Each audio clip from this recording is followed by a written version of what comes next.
ক্ষমতা দেখে কোনো কাজ করবেন না, আপনাকে আমি অনুরোধ জানাচ্ছি। ক্ষমতা আপনার চিরদিন থাকবে না, এ কথাই চূড়ান্ত।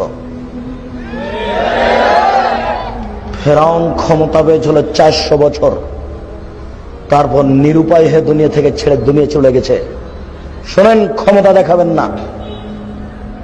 এরশাদ সিকদার এদেশের সম্রাট ছিল, মেয়ের মাথায় হাত দিতে পারেনি, হাত বাঁধা ছিল ফাঁসির পূর্ব পর্যন্ত। ক্ষমতা দেখাবেন না।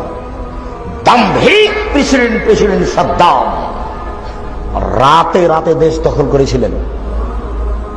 শুধু কুয়েত কেন, সারা আরব ভূখণ্ড দখল করতে পারতেন। নিরুপায় হয়ে চলে গেছেন, কোনো পথ থাকেনি।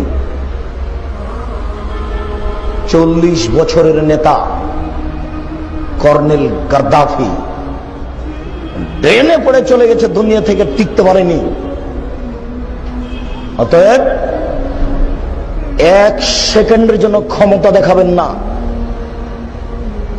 ভুলই হয়েছে এই বলে চলে যাবেন বাড়ি। মুখ উঁচা করে কিছু বললে কালকে এই মুখ থাকবে না, এ কথা চূড়ান্ত। মুখ উঁচু করে কিছু বললে এটা ধ্বংস হবেই হবে।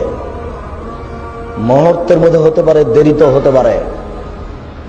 বিরাট পাওয়ার, ক্ষমতায় আছে অনেকদিন ধরে, আমার কথায় সবগুলা উঠে বসে নাচে। আল্লাহ বলতেছে, বেটা তোর আর কি পাওয়ার, ফেরাউনের কাছে যে দেখ, হিসাব মিলায় দেখ, তোর থেকে বহুগুণ পাওয়ার ফেরাউনের ছিল, ঠিক না? বড় বেশি আমরা আপডেট মডারেট, বড় বেশি আমরা প্রযুক্তিওয়ালা হয়েছি। তোমার প্রযুক্তি কসুর প্রযুক্তি। তুমি একটু পিরামিডের কাছে যাও, পিরামিডের প্রযুক্তি নিয়ে ভাবো, ভাবলে অবাক হবে। ওই প্রযুক্তির কাছাকাছি এখন পর্যন্ত প্রযুক্তি আসতে পারে।